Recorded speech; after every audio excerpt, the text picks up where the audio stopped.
Puji nama Tuhan, saya tidak lupa menyampaikan selamat sore, salam sejahtera bagi kita sekalian, dan selamat berbahagia di dalam mendengarkan sabda Tuhan di dalam nama Tuhan Yesus Kristus. Kalau pada sore hari ini Tuhan masih memberikan kita perpanjangan umur, Tuhan masih memberikan kita kesempatan untuk mendengarkan firman Tuhan.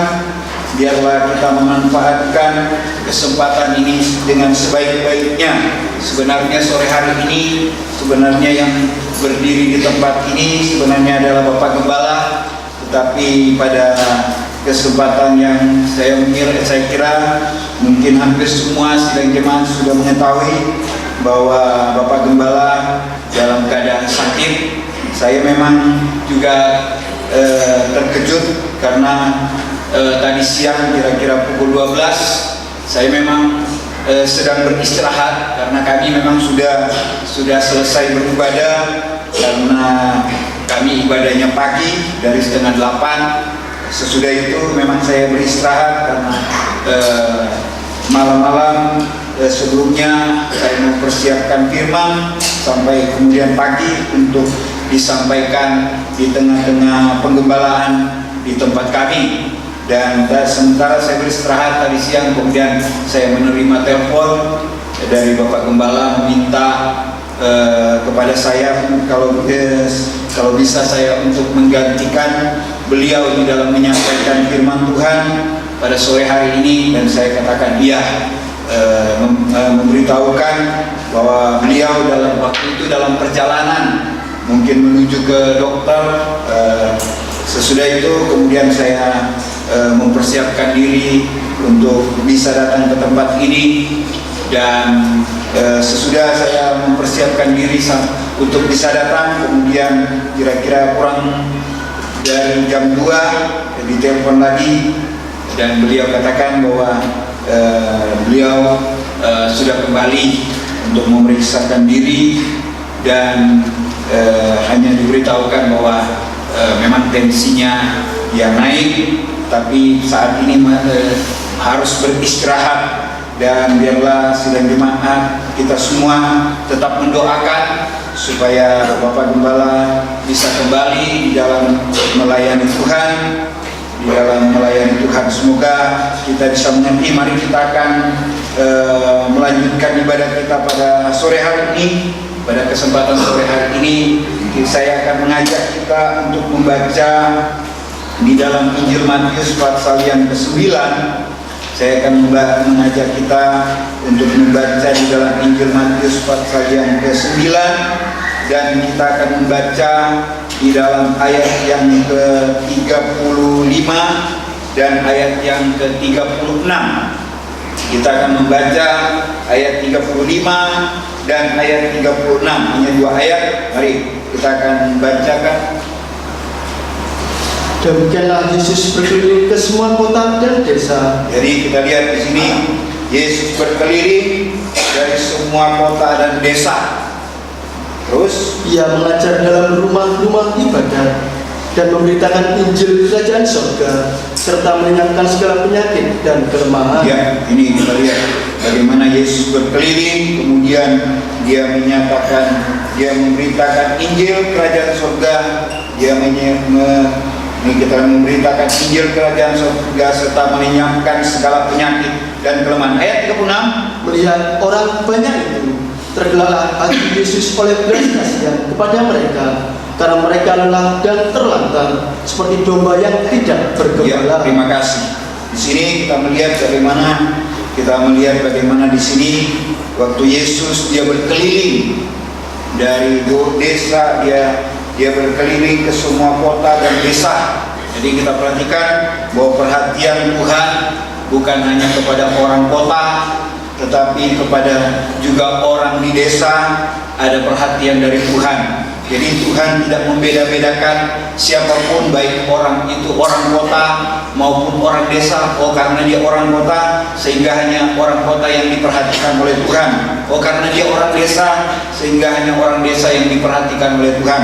Tapi Tuhan menyatakan kemurahannya, terhadap setiap kehidupan kita, baik itu orang yang berada di desa maupun berada di kota. Dan kita melihat pada pengalaman yang dilakukan oleh Yesus saat dia berkeliling, saat dia memberitakan firman, dia menjangkau kehidupan baik di kota dan di desa. Kita melihat bagaimana apa yang dilihat oleh Yesus, bagaimana di mana Yesus melihat tentang keadaan bahwa kehidupan bagaimana dikatakan ayat yang ke-36, Yesus oleh belas kasihan kepada mereka karena mereka lelah dan terlantar seperti domba yang tidak tergembala. Jadi kita melihat di sini kita lihat bahwa pentingnya suatu penggembalaan dan kita harus tergembala. Sebab kita melihat di sini kalau kehidupan itu tidak tergembala, maka kita melihat apa yang terjadi dengan kehidupan yang tidak tergembala ini membuat kehidupan itu lelah, terlantar. Di dalam kitab Sakaria pasal 10 juga dikatakan kehidupan yang tidak tergembala adalah kehidupan yang menderita. Jadi kita perhatikan bagaimana pentingnya suatu penggembalaan dan ciri kehidupan yang tergembala. Nanti kita akan melihat, ini kita perhatikan, kita akan melihat bagaimana kehidupan yang tidak tergembala. Namun kita akan lihat dulu bagaimana ciri kehidupan yang tergembala. Salah satu ciri kehidupan tergembala kita bisa membaca di dalam Injil Yohanes pasal yang ke-10. Di dalam Injil Yohanes pasal 10 ini, di pasal 10 ini berbicara tentang pasal penggembalaan. Kita lihat Injil Yohanes pasal 10 ini adalah pasal tentang penggembalaan. Dan kita akan membaca di dalam ayat yang kita lihat bagaimana kita akan membaca di dalam ayat yang ketiga. Dan kita lihat ayat yang ketiga, kita baca mulai ayat yang ketiga. Jadi kita akan membaca mulai ayat yang ketiga. Ini salah satu ciri dari kehidupan, salah satu ciri kehidupan yang tergembala. Salah satu ciri dari kehidupan tergembala, kita membaca ayat yang ketiga. Untuk dia menjaga membuka pintu, dan domba-domba mendengarkan suaranya, dan ia memanggil domba-dombanya masing-masing menurut namanya dan menuntunnya keluar. Ya, ayat 4. Jika semua dombanya telah dibawanya keluar, ia berjalan di depan mereka, dan domba-domba itu mengikuti dia karena mereka mengenal suaranya. Ya, puji Tuhan. Di sini salah satu ciri dari kehidupan yang tergembala adalah kehidupan yang dengar-dengaran pada suara gembala. Jadi kita lihat ini dengar-dengaran kepada suara gembala, yaitu mendengar firman penggembalaan. Jadi kita perhatikan dengar-dengaran pada suara gembala, yaitu mendengar firman penggembalaan. Suara gembala itu firman penggembalaan. Kemudian mengenal suara gembala dan kemudian mengikut suara gembala. Ini dengar-dengaran. Ini dengar dan dengar-dengaran pada suara gembala. Ini suara gembala itulah firman penggembalaan. Firman penggembalaan. Jadi bagaimana kehidupan tergembala adalah kehidupan yang mau mendengar firman penggembalaan, kemudian dia bisa mengenal suara gembala. Kalau dia bisa mengenal suara gembala, pasti dia bisa mengikut suara gembala. Ini jadi kita lihat, jadi mendengar firman penggembalaan. Jangan menjadi orang asing terhadap firman penggembalaan. Ini jadi kita perhatikan, kalau kehidupan itu asing terhadap firman penggembalaan, ini berarti kehidupan itu kehidupan yang belum tergembala. Kehidupan yang belum tergembala. Jadi ciri kehidupan tergembala, dengar dan dengar-dengaran kepada suara gembala atau firman penggembalaan. Dengar-dengaran kepada suara gembala atau firman penggembalaan. Ini, jadi kita perhatikan bagaimana kalau kehidupan kita dengar-dengaran kepada suara gembala, firman penggembalaan, nanti kehidupan kita dikatakan mengikut suara gembala. Sehingga di dalam ayat selanjutnya ini kita perhatikan. Ini ciri kehidupan domba yang tergembala. Sekalipun ada orang asing, karena dia sudah tahu, dia sudah mengenal suara gembala. Nah, sehingga dia tidak, yang dia ikuti hanyalah firman penggembala, suara gembala, bukan orang lain. Coba kita lihat, kita baca di dalam ayat yang selanjutnya tadi, di dalam Yohanes pasal 10. Yohanes pasal yang ke-10 tadi, kita membaca ayat yang berikutnya. Tadi kita lihat ayat 5. Tetapi seorang asing pasti tidak mereka ikuti, malah mereka lari daripadanya, karena suara orang-orang asing tidak mereka kenal. Ini orang asing. Ini kita perhatikan, orang asing.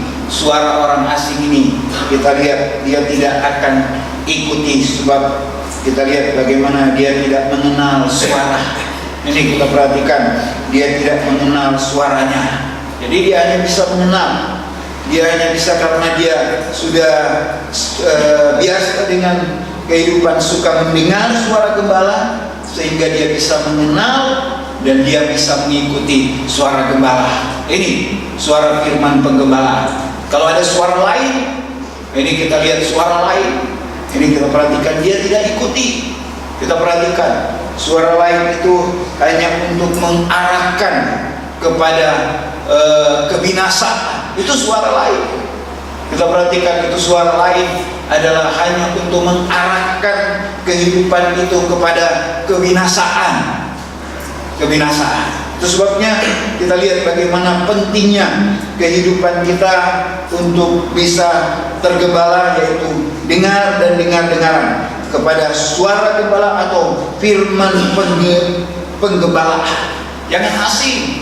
Ini kita perhatikan, jangan asing terhadap suara gembala atau firman penggembalaan, supaya kita bisa mengenal suara gembala dan kita bisa ikut suara gembala, sehingga tidak gampang untuk terpengaruh. Saya punya pengalaman, saya melihat, saya sudah punya pengalaman bagaimana saya sebelum saya menjadi seorang hamba Tuhan, gembala saya itu adalah orang yang suka pelihara ayam. Kemudian setiap hari gembala saya itu memberi makan ayam, baik pagi, sore. Nah, kalau ini kita lihat, ayam itu biasa dilepas, apalagi kalau di kampung ayam itu biasa dilepas. Kemudian di belakang gereja itu gunung, jadi ayam itu dia setelah diberi makan dia pergi sampai ke gunung. Tapi kita lihat bagaimana ayam yang selalu diberi makan, nah, kita lihat diberi makan, bagaimana dia sudah mengenal suara dari orang yang memberi makan. Kita perhatikan, dia sudah mengenal. Sekali panggil, dia sudah bisa mengenal, dia akan sudah datang. Setiap hari dia dengar, setiap hari dia mendengar suara itu. Sehingga satu waktu karena saya waktu itu tinggalnya sering saya berada di gereja, saya sering berada di depan gereja.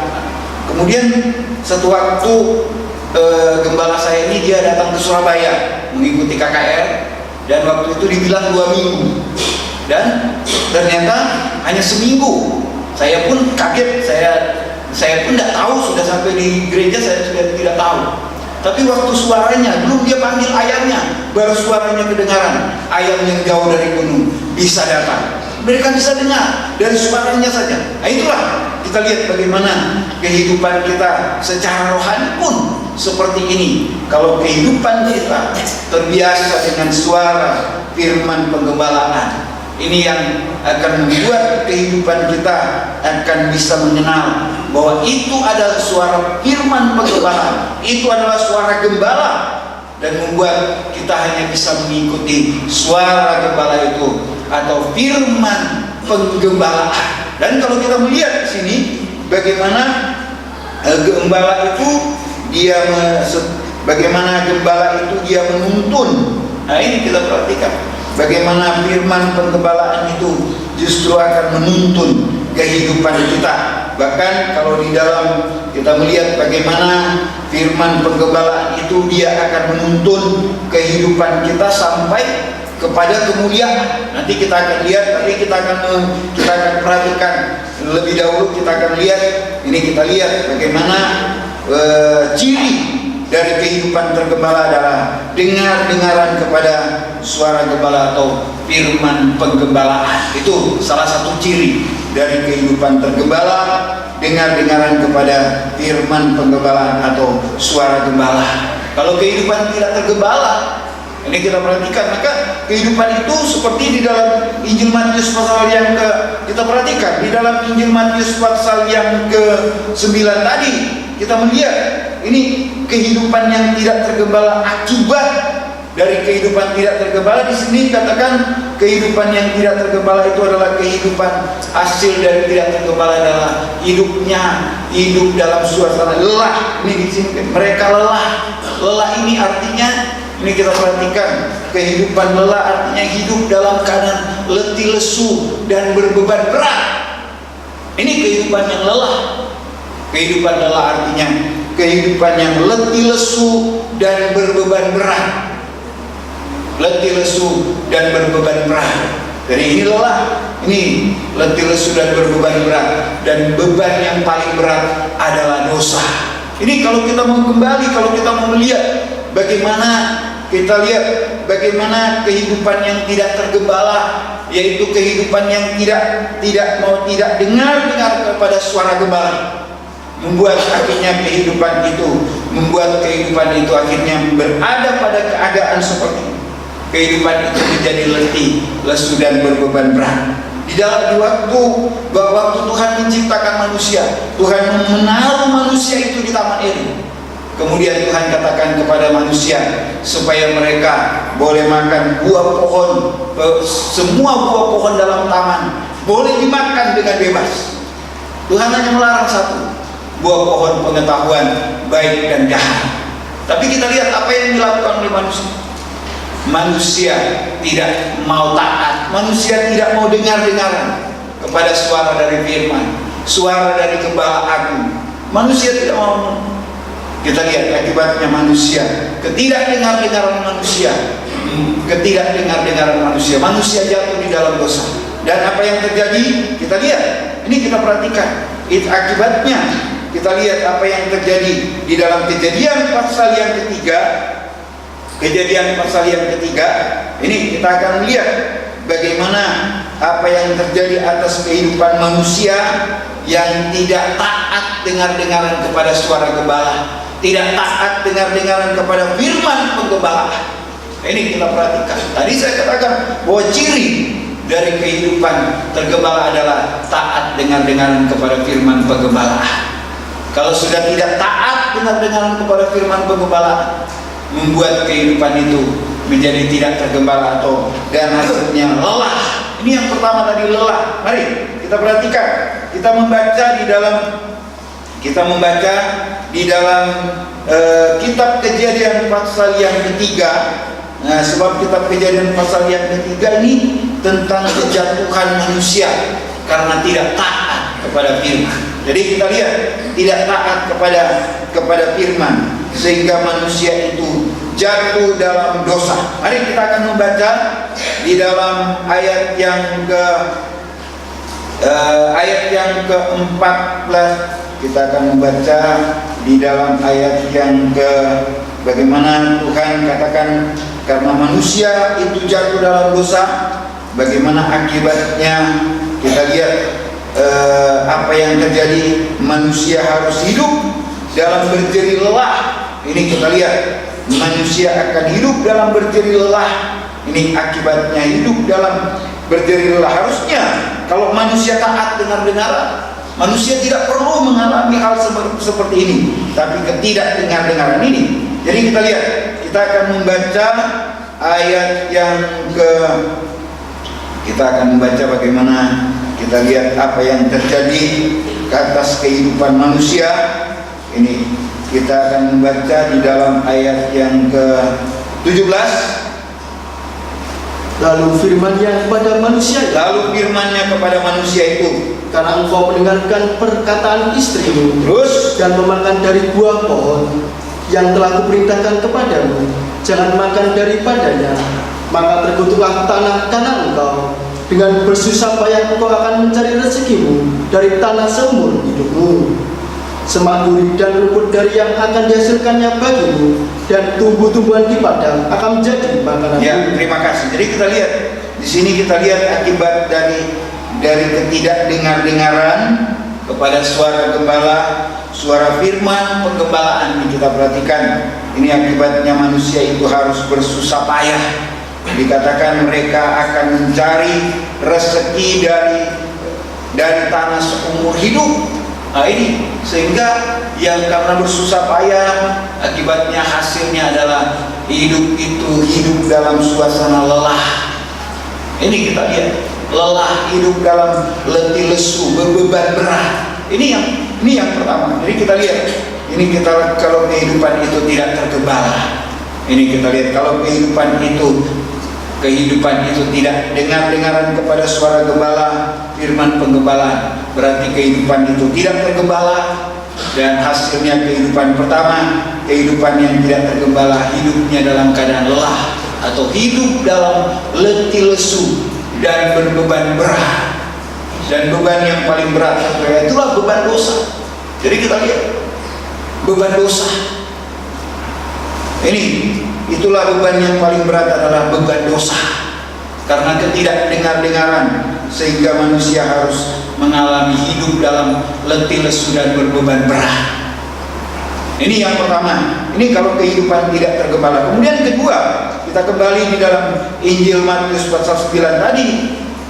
Ini kita lihat, kehidupan yang tidak tergembala itu dikatakan adalah kehidupan yang terlantar. Nah ini, kehidupan yang tidak tergembala adalah kehidupan yang terlantar. Terlantar ini artinya kehidupan yang tidak ada yang bertanggung jawab. Ini kita perhatikan, kehidupan terlantar ini artinya kehidupan itu tidak ada yang bertanggung jawab. Ini kehidupan yang terlantar, kehidupan tidak ada yang bertanggung jawab. Sebab tidak tergembala, tidak ada yang bertanggung jawab. Kalau kita melihat di dalam Alkitab, ini kehidupan yang tidak tergembala itu seperti pohon ara yang tumbuh di pinggir jalan. Seperti pohon ara yang tumbuh di pinggir jalan. Ini kita perhatikan, seperti kehidupan yang terlantar ini, kehidupan yang tidak tergembala. Ini kita lihat adalah seperti pohon ara yang tumbuh di pinggir jalan. Di dalam Alkitab ada pohon ara yang tumbuh di pinggir jalan. Di dalam Injil Markus pasal 11, pohon ara yang tumbuh di pinggir jalan ini bicara tentang kehidupan yang tidak tergembala. Nah ini pohon ara yang tumbuh di pinggir jalan ini bicara tentang kehidupan yang tidak tergembala, kehidupan yang jalan-jalan. Nah ini kita perhatikan, suka beredar-edar. Nah ini, jadi kita lihat. Kemudian ada pohon ara di dalam Injil Lukas, ada pohon ara yang tumbuh di ladang anggur. Ini ada pohon ara yang tumbuh di ladang anggur. Kita akan melihat apa perbedaannya antara pohon ara yang tumbuh di ladang anggur dan pohon ara yang tumbuh di pinggir jalan. Kita melihat tuh Injil Markus pasal yang ke-11. Injil Markus pasal yang ke-11. Semoga kita semua bisa mengerti. Ini kita perhatikan Injil Markus pasal yang ke-11. Kita akan membaca ayat yang ke-12 sampai 14. Kita melihat ini. Kita perhatikan Injil Markus pasal yang ke-11 ayat 12 sampai 14. Esokan harinya, sesudah Yesus dan ke-12 muridnya meninggalkan Betania, Yesus merasa lapar. Terus, dan dari jauh ia melihat pohon ara yang sudah berdaun. Terus ia mendekatinya untuk melihat kalau ia mendapat apa-apa pada pohon itu. Tetapi waktu ia tiba di situ, ia tidak mendapat apa-apa selain daun saja, sebab memang bukan musim buah ara. Ya, sampai 14. Maka katanya kepada pohon itu, jangan lagi seorang pun makan buahmu selama-lamanya. Dan murid-muridnya pun mendengar. Nah ini kita lihat ini pohon ara yang di pinggir jalan. Pohon ara yang di pinggir jalan ini kemudian dikatakan adalah pohon ara itu kita lihat dikutuk oleh Tuhan. Ini kita lihat. Kemudian kita bandingkan dengan Injil Lukas pasal yang ke-13. Ini kita perhatikan pohon ara yang Lukas pasal yang ke-13 ayat yang ke-6. Lukas pasal yang ke-13 ayat yang ke-16. Ini kita bandingkan dengan pohon ara yang di ladang anggur, ayat pasal 13 ayat yang ke-6. Lalu Yesus mengatakan perumpamaan ini. Seorang mempunyai pohon ara yang tumbuh di kebun anggurnya, dan ia datang untuk mencari buah pada pohon itu, tetapi ia tidak menemukannya. Lalu ia berkata kepada pengurus kebun anggur itu, "Sudah 3 tahun aku datang mencari buah pada pohon ara ini, dan aku tidak menemukannya. Tebanglah pohon ini. Untuk apa ia hidup di tanah ini dengan percuma?" Jawab orang itu, "Tuhan, biarkanlah dia tumbuh tahun ini lagi. Aku akan mencangkul tanah sekelilingnya dan memberi pupuk kepadanya. Mungkin tahun depan ia berbuah, jika tidak, tebanglah dia." Jadi kita melihat bagaimana perbedaan dari dua macam pohon ini. Yang satu pohon yang tumbuh di pinggir jalan, dan yang satu pohon ara tumbuh di ladang anggur. Ini kalau kita melihat di sini, sama-sama Tuhan mencari buah. Dan apa yang Tuhan dapat itu, sewaktu Tuhan datang kepada pohon ara, baik yang tumbuh di pinggir jalan maupun pohon ara yang ada di ladang anggur, Tuhan tidak mendapatkan buah yang bisa memuaskan Tuhan. Tuhan tidak mendapatkan buah, Tuhan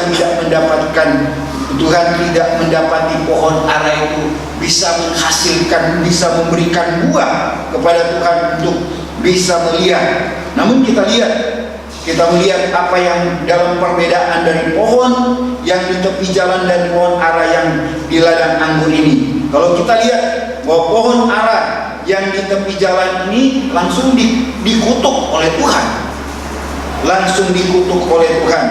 Ini kita perhatikan, langsung dikutuk oleh Tuhan. Sementara yang di ladang anggur, sekalipun sudah 3 tahun atau tiga musim buah, nah ini Tuhan datang mencari buah dan tidak ada buahnya. Tapi ini kita lihat, tidak dikutuk oleh Tuhan.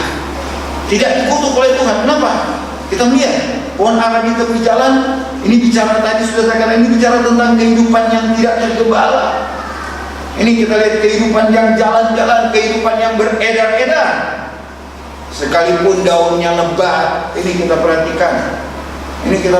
Sekalipun kehidupan itu adalah kehidupan yang mengaku kehidupan yang melayani Tuhan.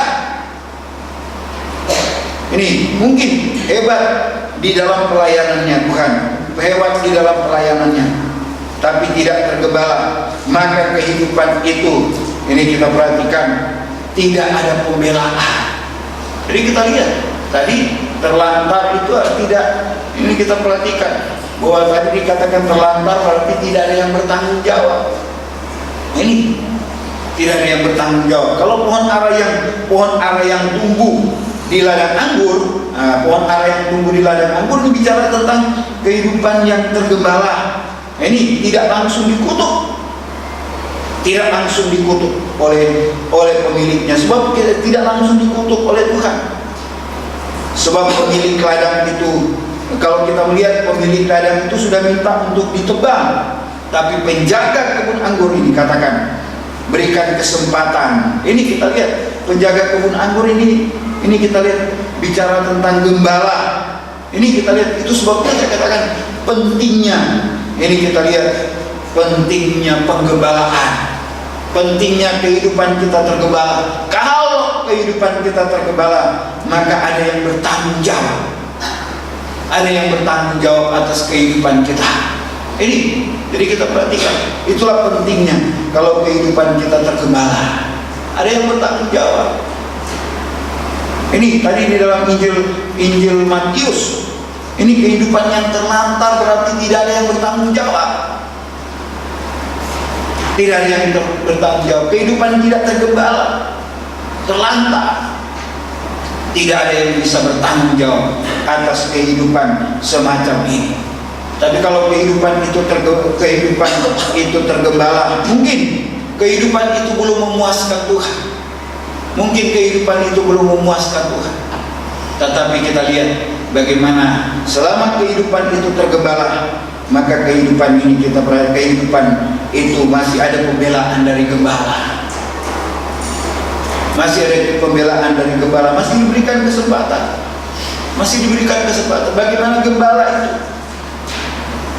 Ini kita lihat, gembala itu, tugas gembala itu salah satunya juga ada menaikkan doa penyahutan di hadapan Tuhan. Ini suatu pembelaan seorang gembala terhadap domba-domba. Jadi kita perhatikan dengan sebaik-baik suatu pembelaan Tuhan, sebab seorang gembala ini bertanggung jawab. Kalau gembala itu bertanggung jawab kepada domba-domba. Pada hari Kamis yang lalu di dalam kitab Yeskiel, kalau saya tidak salah, ini kita lihat bagaimana Tuhan melawan gembala-gembala yang tidak memperhatikan domba-domba. Jadi sebagai gembala, tapi kalau gembala itu sudah gembala itu bertanggung jawab, bagaimana kita melihat? Ini seperti seorang penjaga kebun anggur, penjaga ladang anggur. Nah, saat kita lihat pohon ara, ini kita lihat di ladang anggur, kita lihat bicara tentang kehidupan yang tergembala ini. Kehidupan itu kita lihat, sekalipun sudah disuruh tebang, ada pembelaan. Ini ada yang bertanggung jawab. Jadi ini yang kedua. Kalau kehidupan tidak tergembala, pertama, kehidupan itu hidup dalam letih lesu lelah, atau hidup dalam letih lesu berbeban berat. Hidup dalam dosa. Kedua, kehidupan itu tidak ada yang bertanggung jawab. Ini kehidupan itu tidak ada yang bertanggung jawab. Kemudian ketiga, kehidupan, kalau kehidupan tidak tergembala, maka kehidupan itu dalam Sakaria pasal yang ke-10 ayat yang kedua.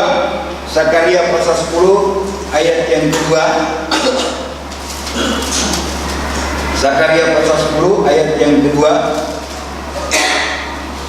Sebab apa yang dikatakan oleh Terafim adalah jahat, dan yang dilihat oleh juru-juru tenung adalah dusta, dan mimpi-mimpi yang disebutkan mereka adalah hampa, serta hiburan yang diberikan mereka adalah kesia-siaan. Oleh sebab itu bangsa itu berkeliaran seperti kawanan domba, dan menderita sengsara sebab tidak ada gembala. Kalau tidak tergembala, maka kehidupan itu akan mengalami penderitaan. Ini kita lihat, pasti kehidupan itu menderita. Kalau tidak tergembala, kehidupan itu pasti akan mengalami penderitaan. Ini yang ketiga, kehidupan tidak tergembala, dia akan menderita. Tidak, kehidupan itu pasti akan dilanda dengan penderitaan. Ini, jadi kita perhatikan dengan sebaik-baiknya. Kalau kita melihat di dalam bagaimana tentang seorang perempuan Kanani. Perempuan Kanani itu kehidupan bangsa kafir. Waktu Yesus mencari domba-domba yang terhilang, Yesus mencari domba-domba yang terhilang. Perempuan Kanani ini, anaknya dalam keadaan sakit, dalam keadaan menderita, Ini kemudian saat dia dengar Yesus datang, kemudian dia berseru, Yesus kasihanilah. Dan apa yang terjadi kita lihat, Tuhan katakan bahwa tidak patut roti untuk anak-anak diberikan kepada anjing. Kemudian kita lihat apa yang terjadi. Dia katakan bahwa benar Tuhan, bahwa anjing itu memungut remah-remah yang jatuh dari meja tuannya. Saat itu kita lihat apa yang terjadi. Kita perhatikan, Tuhan katakan, besar imanmu. Kita lihat Tuhan katakan kepada perempuan, jadilah seperti yang engkau kehendaki. Ini kita lihat perempuan Kanani ini hanya seekor anjing, kehidupan seekor anjing, kehidupannya bukan anjing itu bukan sesuatu yang digembalakan, tapi akhirnya dia bisa menjadi domba yang digembalakan oleh Tuhan. Dan kita melihat saat dia dirubah menjadi domba, maka kita lihat penderitaan yang dialami oleh anaknya, kita lihat hilang. Kita perhatikan. Jadi kita perhatikan, kalau kehidupan tidak tergembala, dia pasti akan menderita. Ini kita lihat. kehidupan itu pasti akan menderita.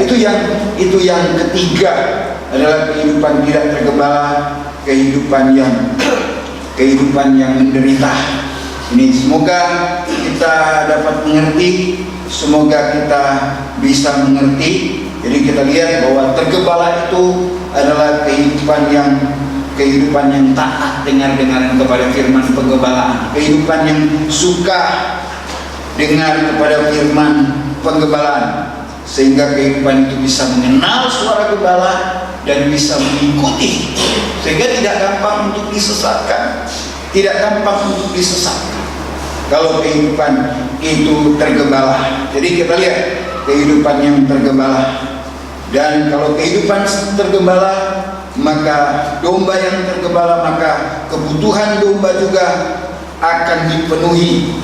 Kalau kehidupan itu tergembala, maka kehidupan itu segala kebutuhannya juga akan dipenuhi. Dan kita akan melihat bagaimana arah daripada penggembalaan. Kehidupan yang daripada penggembalaan itu arahnya, kita lihat di dalam Kidung Agung pasal 2, ini arah dari kehidupan penggembalaan. Kalau kehidupan tergembala, pasti arahnya kepada Kidung Agung 2 ayat 16. Kidung Agung pasal 2 ayat 16. Ini kita perhatikan dengan sebaik-baiknya. Semoga kita bisa mengerti. Kalau di dalam suratan Petrus, sebelum sebentar kita lihat di dalam suratan Petrus, penggembalaan itu merupakan langkah kemuliaan. Penggembalaan itu merupakan di dalam suratan 1 Petrus pasal 2 ayat 25. Sebab dalam 1 Petrus pasal 2 itulah berbicara tentang jejak, tentang langkah. Ini kita lihat langkah-langkah di dalam pengikutan kepada Tuhan. Kemudian langkah di dalam ayat 25 bicara tentang gembala. Coba kita baca sebentar. Jadi kita lihat, kita perhatikan. Semoga kita dapat mengerti. Mari kita lihat di dalam suratan 1 Petrus pasal 2. 1 Petrus pasal yang kedua. Ini 1 Petrus pasal yang kedua. Kita membaca, kita melihat di dalam surat 1 Petrus pasal yang kedua. 1 Petrus pasal yang kedua, kita melihat bagaimana langkah yang ketiga adalah langkah kemuliaan. Penggembalaan itu merupakan langkah kemuliaan. Ini kita lihat, sebab ada langkah kematian, ada langkah kebangkitan. Langkah kemuliaan itu ayat 25, tapi kita membaca dulu ayat yang ke-21. Ini kita perhatikan ayat 21. Sebab untuk itulah kamu dipanggil, karena Kristus pun telah menderita untuk kamu dan telah meninggalkan teladan bagimu, supaya kamu mengikuti jejaknya. Ini mengikuti jejaknya. Jadi kita lihat ini langkah yang pertama atau jejak yang pertama di dalam pengikutan kepada Tuhan adalah jejak atau langkah kematian. Kemudian berikutnya kita terus ayat 22, ia tidak berbuat dosa dan tipu tidak ada dalam mulutnya. Ini masih merupakan langkah yang pertama, itulah langkah untuk sampai kepada langkah kemuliaan, dimulai dari langkah kematian. Langkah kematian atau jejak kematian ini artinya mati terhadap dosa, artinya kehidupan bertobat. Ini kemudian kedua, ayat yang ke-23, ayat yang berikutnya kita ketika ia dicaci maki, ia tidak membalas dengan mencaci maki. Ini masih juga ayat 23, ini masih juga bicara tentang langkah kematian. Terus ketika ia menderita, ia tidak mengancam, tetapi ia menyerahkannya kepada Dia yang menghakimi dengan adil. Ayat 24, ia sendiri telah memikul dosa kita dalam tubuhnya di kayu salib, supaya kita yang telah mati terhadap dosa hidup untuk kebenaran. Ini yang kedua, langkah kedua dalam pengikutan kepada Tuhan, di langkah kebangkitan. Langkah kebangkitan ini yaitu prakteknya hidup benar. Prakteknya bagaimana kehidupan kita hidup benar. Kalau sudah hidup benar, maka sudah pada langkah kebangkitan, maka tinggal selangkah lagi kehidupan itu masuk pada langkah kemuliaan. Ayat 25. Jadi penggembalaan itu merupakan langkah kemuliaan. Mari kita perhatikan di dalam suratan Petrus 2 ini. Sebab dahulu kamu sesat seperti domba, tetapi sekarang kamu telah kembali kepada gembala dan pemelihara jiwamu. Jadi kita lihat inilah langkah kemuliaan, bahwa penggembala itu berada pada langkah kemuliaan. Ini kalau sudah hidup benar, kehidupan itu tadi dikatakan yang pertama kehidupan dalam langkah kematian, kehidupan itu kemudian langkah kedua langkah kebangkitan hidup benar. Kalau sudah hidup benar, kita mengatakan di dalam Amsal 12, orang benar pasti akan mendapatkan tempat penggembalaan. Orang benar pasti akan mendapatkan tempat penggembalaan. Dan di sini saya katakan, di sini kita lihat bahwa langkah, jadi kita perhatikan bagaimana langkah kemuliaan merupakan langkah dalam penggembalaan, merupakan langkah kemuliaan dalam Kidung Agung. Nah, ini yang saya akan tunjukkan. Jadi sebelum saya menyampaikan ini, saya sudah tunjukkan lebih dahulu di dalam suratan Petrus.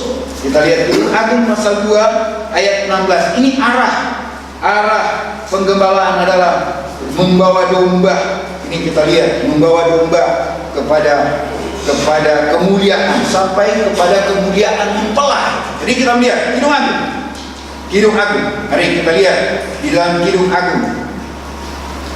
Kidung Agung pasal yang kedua. Di dalam Kidung Agung pasal yang kedua, kita akan membaca di dalam ayat yang ke-16. Kasihku kepunyaanku, dan aku kepunyaan Dia yang mengembalakan domba di tengah-tengah bunga. Nah ini, jadi kita melihat ini arah daripada penggembalaan adalah membawa domba-domba pada bunga bakung. Ini bunga bakung ini menuju kemuliaan mempelai. Jadi kita lihat membawa domba pada bunga bakung ini menuju kepada kemuliaan mempelai. Ini kita lihat, kalau kita bisa sampai ke bunga bakung atau kemuliaan mempelai, maka kita pasti akan sampai ke Firdaus. Ini kita bisa di dalam Wahyu pasal yang ke-19 ayat pasal yang ke-19 ayat 9. Berbahagialah mereka yang diundang ke dalam pesta perjamuan malam kawin anak domba. Ini itu terjadi pada saat kedatangan Tuhan. Terjadi di mana kehidupan kita akan dibawa untuk bisa menjadi mempelai Tuhan, masuk pesta nikah anak domba, kemudian dibawa masuk ke dalam Firdaus. Ini kehidupan kita masuk di dalam Firdaus. Dan kita baca Kidung Agung tadi ayat yang kedua, di dalam pasal yang kedua tadi kita baca ayat 1 dan 2. Bunga mawar dari Saron aku, bunga bakung di lembah domba. Terus seperti bunga bakung di antara duri-duri, demikianlah manisku di antara gadis. Ya, puji Tuhan. Jadi kita lihat di sini sudah saya katakan bahwa arah daripada penggembalaan membawa domba-domba kepada bunga bakung.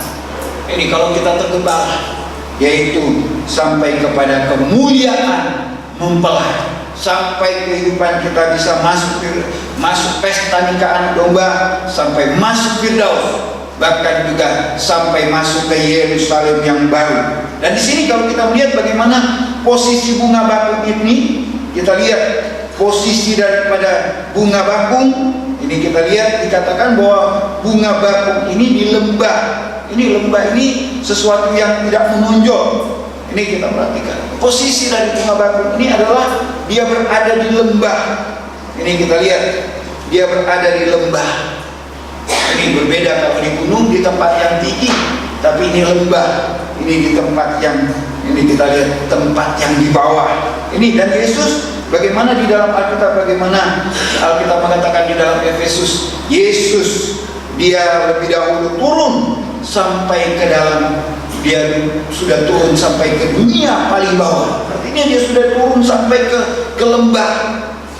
Ini kita perhatikan bagaimana Yesus dia sudah turun sampai ke lembah. Jadi sekalipun kita ada di lembah, maka kita bisa melihat bagaimana Yesus sebagai gembala, dia akan mengulurkan tangan buat kehidupan kita. Jadi dia sebagai gembala agung akan mengulurkan tangan buat kehidupan kita. Ini asal kehidupan kita mau tergembala. Ada 3 macam lembah. Ada 3 macam lembah.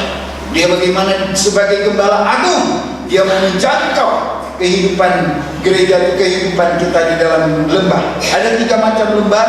Yang pertama adalah lembah maut. Di dalam Mazmur 23 ayat yang keempat. Ini Mazmur 23 ini bicara tentang penggembalaan. Mari kita baca di dalam Mazmur pasal 23. Mazmur pasal 23 ayat yang keempat. Mazmur 23 ayat yang keempat. Sekalipun aku berjalan dalam lembah kekelaman, aku tidak takut bahaya, sebab Engkau besertaku, gadamu dan tongkatmu, itulah yang menghibur aku. Ini kita lihat di sini lembah yang pertama adalah lembah maut. Berbicara tentang lembah maut ini kita lihat secara jasmani. Ini kita perhatikan lembah maut ini bagaimana kehidupan itu. Ini kita perhatikan bagaimana lembah maut ini menjadi sampai kehidupan itu mengalami kematian. Nah ini kita perhatikan. Nah ini kita perhatikan dengan sebaik-baiknya. Lewat kematian juga bisa lewat celaka. Ini bicara tentang secara jasmani. Tadi kesaksian yang kita sudah dengarkan. Nah ini kalau kehidupan kita dalam penggembalaan itu ada perlindungan dari Tuhan. Kalau secara manusia mungkin ini kita perhatikan bagaimana dari kesaksian yang kita sudah dengarkan, sesuatu yang sudah mustahil saat.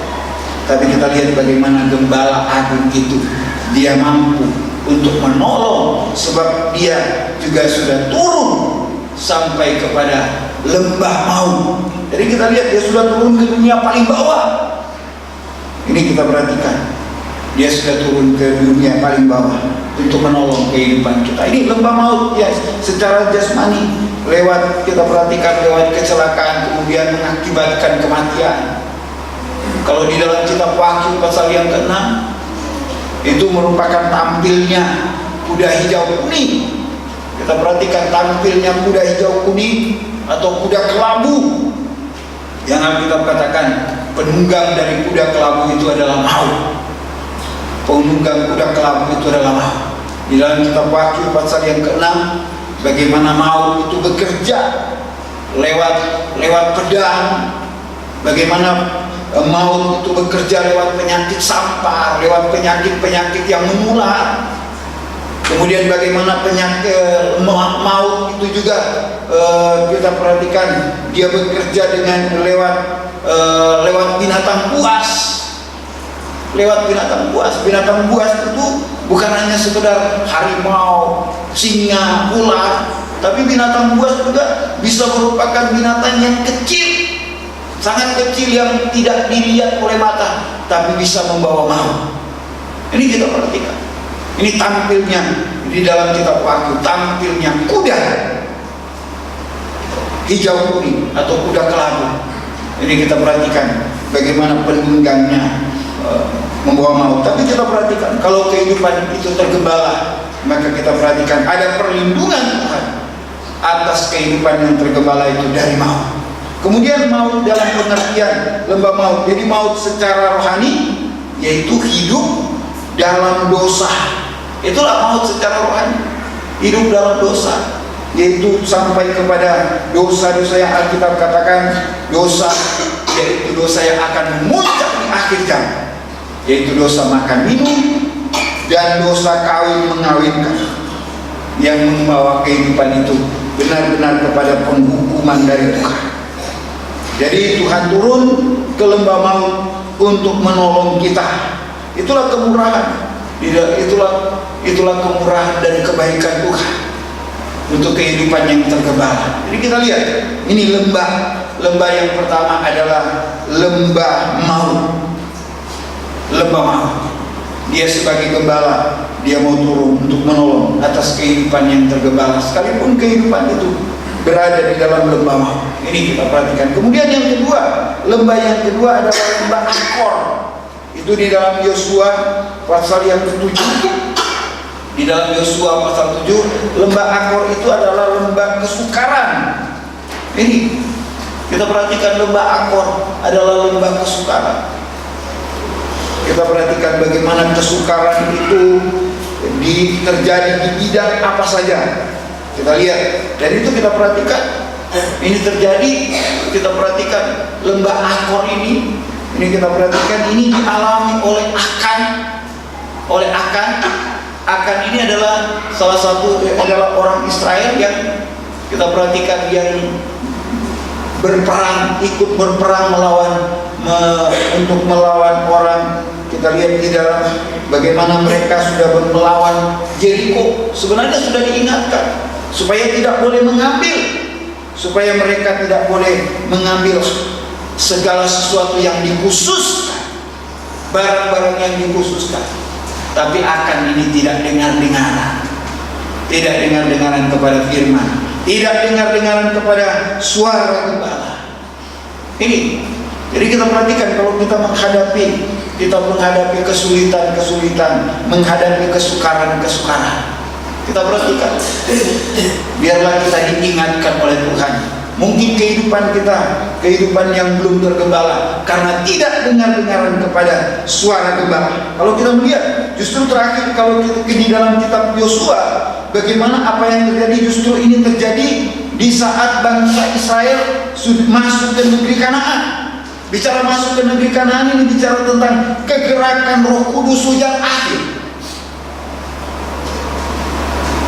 Kegerakan Roh Kudus hujan akhir. Tapi kita lihat bagaimana di dalam keadaan seperti ini. Ini kita lihat, jangan sampai kita lihat hanya kehidupan yang taat dengar-dengaran, hanya kehidupan yang tergembala yang akan dipakai oleh Tuhan untuk masuk di dalam kegerakan Roh Kudus hujan akhir. Kegerakan Roh Kudus hujan akhir adalah kegerakan pembangunan tubuh Kristus. Jadi kalau tidak tergembala, jangan harap bisa masuk dalam pembangunan tubuh Kristus. Kalau tidak dengar-dengaran kepada firman kekebalan, kehidupan itu tidak akan sampai untuk bisa masuk dalam pembangunan tubuh Kristus, untuk bisa masuk dalam pesta nikah anak domba. Jadi kita lihat, kita perhatikan dengan sebaik-baiknya. Ini kita lihat bagaimana lembah kesukaran ini kita perhatikan. Lembah yang kedua adalah kesukaran. Tapi kita lihat dalam kesukaran bagaimana Tuhan mau menolong kehidupan kita kalau kehidupan kita mau tergembala. Jadi kita lihat pentingnya penggembalaan, pentingnya kehidupan kita tergembala, pentingnya kehidupan kita tergembala. Ini tadi kita perhatikan ada lembah maut. Tuhan sudah turun ke dalam, dia turun sampai ke lembah maut untuk menolong kehidupan kita. Ini kita lihat supaya kehidupan kita tidak sampai dikuasai oleh maut. Kalau kehidupan kita tergembala, maka kuda kuning hijau, kuda kelabu tidak akan menggilas kehidupan yang tergembala. Kalau tidak tergembala, maka dia akan digilas oleh tampilnya kuda hijau kuning. Kuda hijau kuning yang akan membawa maut. Oh, semoga kita bisa mengerti. Kemudian yang kedua, kita lihat bagaimana kedua yang adalah lembah Akor, kesukaran. Ini kita lihat, kita mau terlepas dari kesukaran-kesukaran. Kita mau terlepas dari masalah-masalah. Kita harus kembali kepada penggembalaan. Di tengah-tengah kesukaran, Tuhan akan mengulurkan tangan untuk menolong kehidupan kita. Yang ketiga, di dalam Yesaya pasal 37. Mari kita lihat, semoga kita bisa mengerti. Yesaya 37 ayat yang kedua. Ini lembah yang ketiga. Lembah yang ketiga. Kita perhatikan, lembah yang ketiga. Tuhan mau mengangkat kehidupan kita dari lembah untuk membawa kehidupan kita sampai bisa dipermuliakan. Ini kita lihat, Tuhan mau mengangkat kehidupan kita dari lembah, posisi daripada bunga batu. Kehidupan yang tergembala ini kita perhatikan. Kehidupan yang tergembala tadi dibawa kepada sampai kepada bunga bakung, sampai kepada kemuliaan mempelai. Tapi kita lihat posisi daripada bunga bakung ini berada di lembah. Ini kita perhatikan. Jadi kita lihat Tuhan mengangkat kehidupan kita, Tuhan mau mempermuliakan kita. Bukan karena kehidupan kita ini sudah mulia lebih dahulu, tapi justru kehidupan kita justru berada di dalam suasana lembah. Ini suasana lembah, suasana kehidupan yang berada di lembah maut, kemudian lembah kesukaran. Yang ketiga, Yehezkiel pasal yang ke-37. Yehezkiel pasal 37 ayat yang kedua. Yehezkiel 37 ayat yang kedua. Ia membawa aku melihat tulang-tulang itu berkeliling-keliling, dan sungguh amat banyak pertaburan di lembah itu. Lihat, tulang-tulang itu amat kering. Ya, kita perhatikan yang ketiga adalah lembah tulang-tulang kering. Ini kita perhatikan, lembah tulang-tulang kering. Ini kalau keadaan kita mungkin adalah kehidupan yang mungkin sudah kering. Keadaan kehidupan rohani kita mungkin kering. Nikah, ekonomi mungkin kering. Ini kita lihat tanpa kemuliaan. Tanpa kemuliaan. Tapi Tuhan, Dia sebagai gembala, asal kita mau kembali untuk tergembala, maka Dia akan menjadikan kehidupan kita, Dia akan mengangkat kehidupan kita, Dia akan mengembalikan. Bahkan di dalam ayat selanjutnya, Dia akan tulang-tulang yang kering ini akibat akhirnya menjadi suatu tentara yang besar. Ini kita lihat bagaimana tulang-tulang kering adalah menjadi suatu tentara yang besar. Tentara yang besar ini tentara yang bisa dipakai kehidupan, yang membawa, yang dipakai oleh Tuhan di akhir zaman untuk membawa berita yang besar. Mari kita lihat di dalam kita baca dulu bagaimana tulang-tulang kering ini. Kita tidak baca semuanya, tapi di dalam pada ayat-ayat terakhir bagaimana tulang-tulang itu akhirnya bisa menjadi suatu tentara yang besar. Ini kita lihat suatu tentara yang besar, tulang-tulang yang kering, kehidupan yang tidak punya pengharapan. Ini berada di kehidupan itu berada di lembah, tetapi kita melihat bagaimana kehidupan itu bisa menjadi suatu tentara yang besar. Tentara yang besar di sini, kehidupan yang dipakai oleh Tuhan, tentara yang besar akan membawa kabar. Dan kita mengatakan Dia membawa kabar baik, tapi di akhir zaman bukan hanya kabar baik, tetapi yang kita bawa adalah kabar mempelai. Ini kita bawa adalah kabar mempelai. Ini kita perhatikan dengan sebaik-baiknya. Kita membawa adalah, yang kita bawa adalah kabar mempelai. Mari kita baca, kita perhatikan, kita baca bagaimana tulang-tulang kering ini, kehidupan itu akhirnya bisa hidup, dan dia bisa menjadi suatu tentara yang besar. Ini kita lihat di kehidupan itu akhirnya kehidupan tulang-tulang kering tadi itu, kehidupan yang bisa menjadi suatu tentara yang besar, suatu tentara yang besar. Semoga kita dapat mengerti, kita lihat dia bisa menjadi tentara yang besar. Kita membaca di dalam ayat yang kita akan membaca bagaimana kehidupan itu akhirnya suatu tentara yang besar. Mari kita lihat menjadi suatu tentara yang besar, tentara yang sangat besar. Ayat yang ke-10. Lalu aku bernubuat seperti diperintahkannya kepadaku, dan nafas hidup itu masuk ke dalam mereka, sehingga mereka hidup kembali. Mereka menjejakkan kakinya, suatu tentara yang sangat besar. Tentara yang sangat besar. Tadi saya sudah katakan kita mungkin sudah bagaikan kehidupan yang kering rohani. Kehidupan kita nikah mungkin bagaikan nikah yang sudah kering. Ekonomi mungkin dalam keadaan kering. Ini kita lihat tidak punya pengharapan.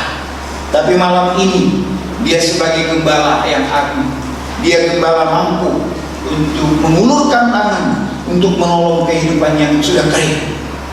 Kalau kehidupan kita mau menerima firman untuk firman, mau mendengarkan suara gembala, firman penggembala, maka dia akan mampu untuk menjadikan kehidupan yang tadinya sudah tidak punya pengharapan, tulang kering tidak punya pengharapan, tapi bisa menjadi suatu tentara yang besar. Tentara yang besar adalah kehidupan yang dipakai. Mazmur pasal yang ke-68, Mazmur 68, Mazmur 68, kita baca ayat yang ke-12.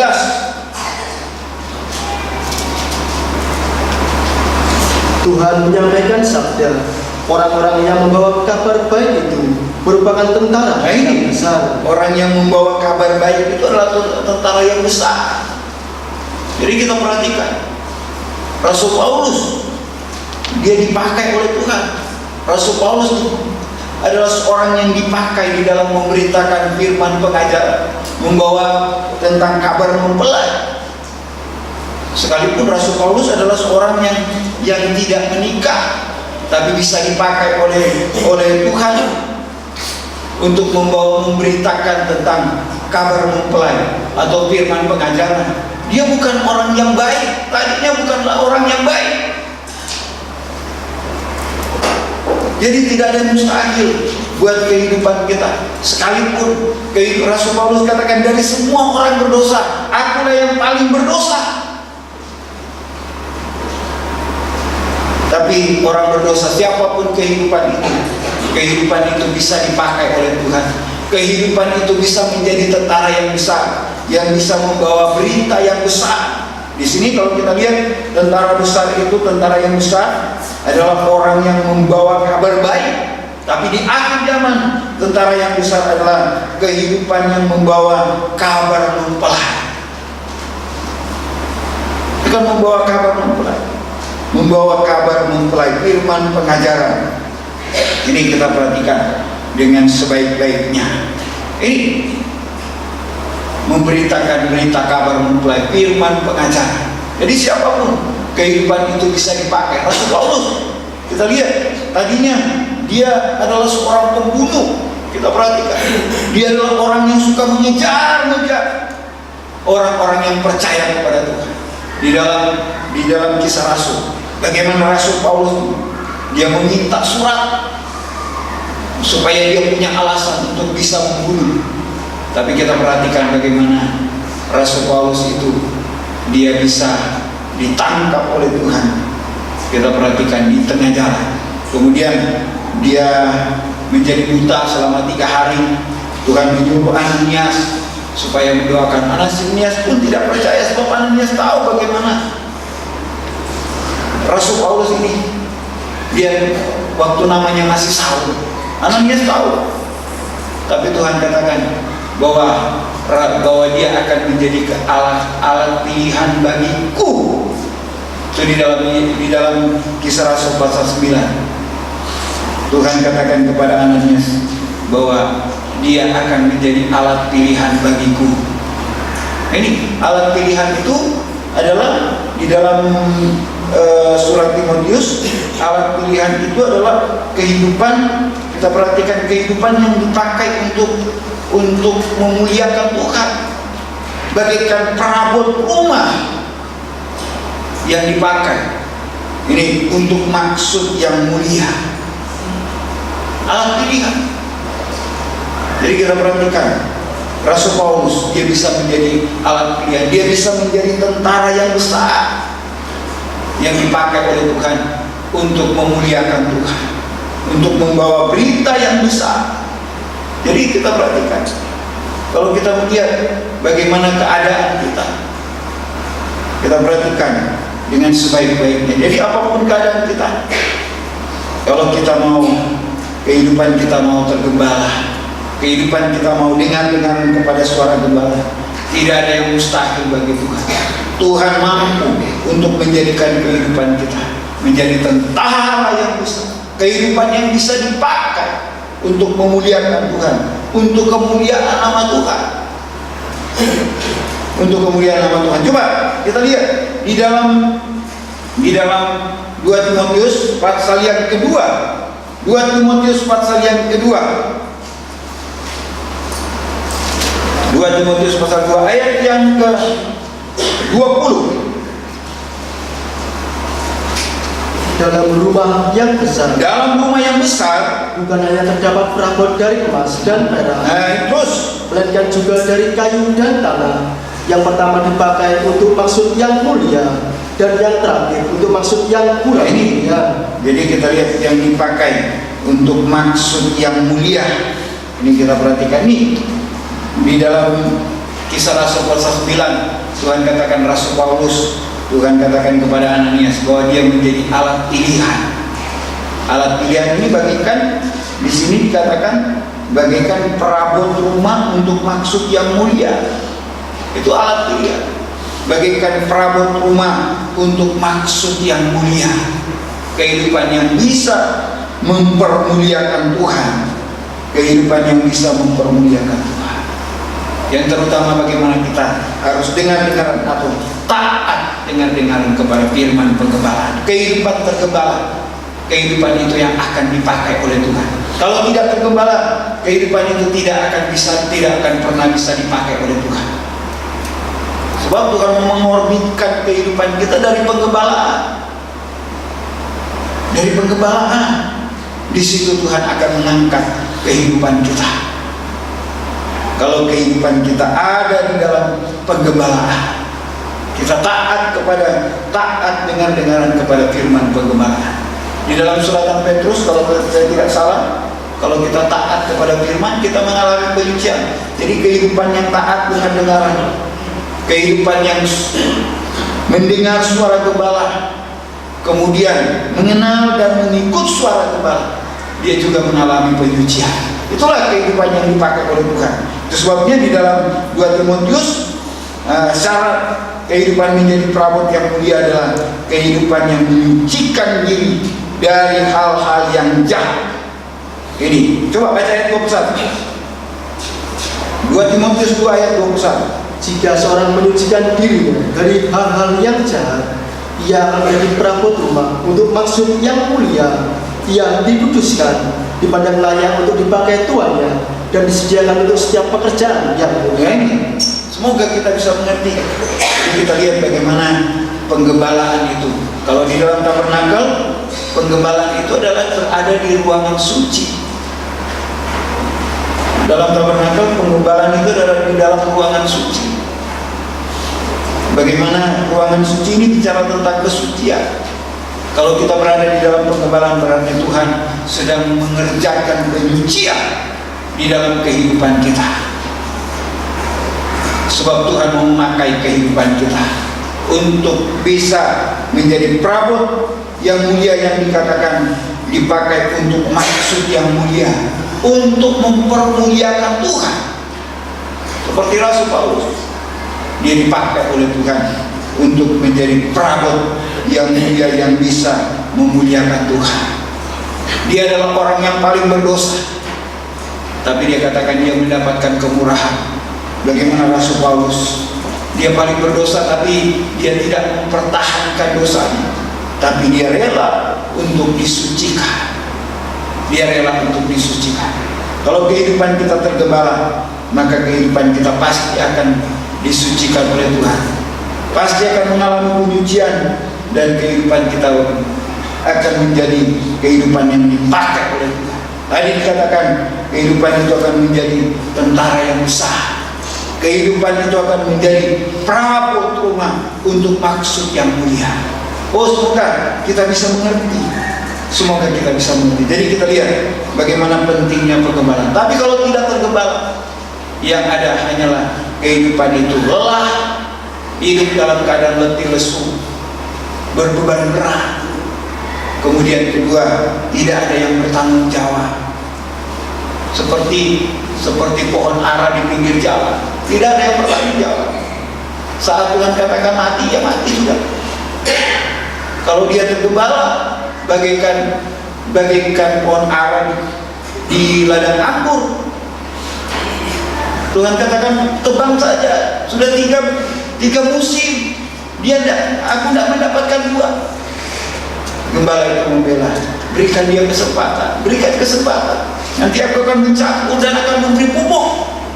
Siapa tahu tahun berikutnya dia akan menghasilkan buah. Ini kita perhatikan, ada pembelaan. Kemudian yang ketiga, kehidupan tidak tergembala. Kehidupan itu hanya akan ditandai dengan penderitaan. Apapun penderitaan kita di hari-hari ini, apapun keadaan kita, bahkan kehidupan kita, kalau kita melihat, mungkin kita sedang berada di lembah, tapi dia rela turun ke dalam lembah untuk mengangkat kehidupan kita. Dia gembala agung. Dia tidak akan biarkan kehidupan kita tetap dalam keadaan dikuasai oleh maut. Dia tidak biarkan kehidupan kita menjadi kehidupan yang terus dalam kesukaan. Dia tidak biarkan kehidupan kita dalam keadaan kering, kehidupan yang mati kering. Tapi dia mampu untuk mengangkat kehidupan kita. Bahkan dia mampu untuk mempermuliakan kita. Siapa dia? Dia adalah gembala yang adil. Dia adalah penghulu gembala yang mampu menolong setiap kehidupan kita. Sebabnya biar kehidupan kita lihat sejauh mana kehidupan kita. Apakah kehidupan kita sudah tergembala atau belum? Lewat firman kita bisa tahu. Apakah kalau kehidupan kita belum dengar-dengaran kepada suara gembala, apalagi kalau kita asing terhadap firman penggembalaan, maka kehidupan itu belum tergembala. Tapi Tuhan menolong kehidupan kita kalau kehidupan kita mau. Kita bangkit berdiri, kita akan menyanyikan nyanyian Psalm nomor 93. Gembalaku. Haleluya.